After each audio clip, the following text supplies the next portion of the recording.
Okay, so the goal of your introduction paragraph is to introduce your topic to your reader, okay? So if you think back to making your podcast, at the very beginning you had to give a little bit of a snippet of what you were going to talk about in your podcast.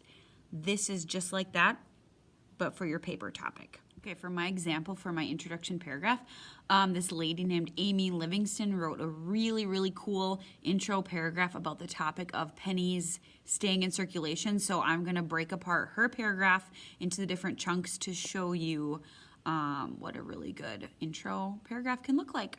Here we go. Alrighty, so here we are to write our introduction paragraph to build it. So first thing we're going to do again is write our driving question, so that we always have a reminder of what our topic is. So my driving question is, should the penny stay in circulation? Okay, so the goal of our hook and attention getter is to get your reader's attention. How are you gonna hook them in, make them care or interested about your topic?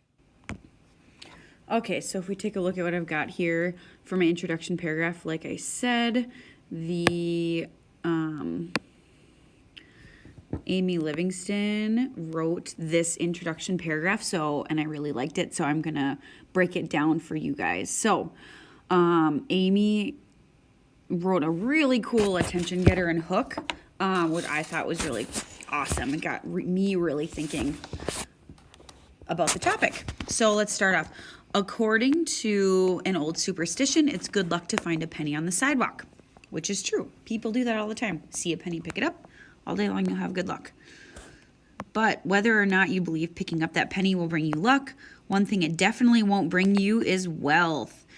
Pennies are worth so little now that by taking 5 seconds to pick one up, you're earning just $7.20 an hour, less than the federal minimum wage, which is how much you have. It's like the law of how much you have to get paid, or how the smallest amount that they can pay you. Okay, so that's a really interesting tidbit of information to get my attention about, like, ooh, maybe the penny isn't worth our time anymore. Okay. All right, you guys are gonna check out this list of attention getter and hook ideas that I have in this video.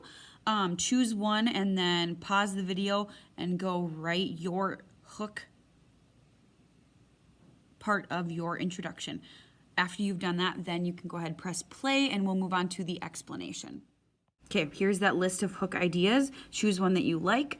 Go write it on your graphic organizer and then press play when you're ready for the next part of the introduction. Then the next part is all about explaining the topic, provide details, introduce the topic, why it's important. This is also background info about the topic, which could include both sides of the argument.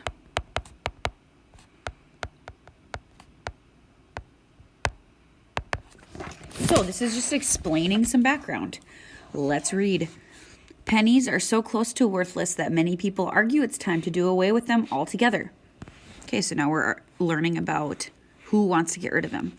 Representative Jim Colby of Arizona has twice introduced bills in Congress to eliminate the penny. And in February 2014, President Barack Obama argued during a YouTube chat that pennies were obsolete and a symbol of U.S. government waste. However, okay, so that's one side of the argument. Then I have my word here, however, so that tells me I'm going to get the other side of the argument. While many people are calling for the penny's retirement, others are working just as passionately to keep the coin in circulation. A lobbying group called Americans for Common Sense has conducted polls showing that more than 2/3 of Americans favor keeping the penny, so people want it. Okay, so that's just background info about both sides of the argument, just like we talked about. You could include. Go to your graphic organizer, tell everything that you know about your topic. You could tell us both sides of the argument. Tell us everything we need to know just for a base knowledge of what you're going to be talking about. Ready, go. Press play after you have written that on your graphic organizer. All right, now on to the thesis statement. Ooh, that's cool, isn't that right? Okay, so this is the main idea of our whole paper. It's your claim. So it's your opinion plus your two reasons put together into one sentence. Man, I cannot get over how cool this is. Ah! To write our thesis statement, we need to go back to our reason number 1 and 2 paragraphs and make sure that we write down our reasons from claim number 1 and then our reason from claim number 2. Okay, so we have waste of money and then also waste of time. If you think back to when we did our practice before, the goal of the thesis statement is to have our opinion plus our two reasons combined together into one super claim. Okay, so now we're back at the thesis statement. We look and we have our opinion. Pennies should be removed from circulation. And then our two reasons. 1, they are not worth the money required to produce them. And then 2, they are a waste of time. Then I know that in this paper, we're going to tell about those two reasons because they match up with our reason paragraphs. All right, now your goal is to go check back with your two reason paragraphs and then combine those two claims together to write your one thesis statement, which is your big claim for your whole paper. Ready to go.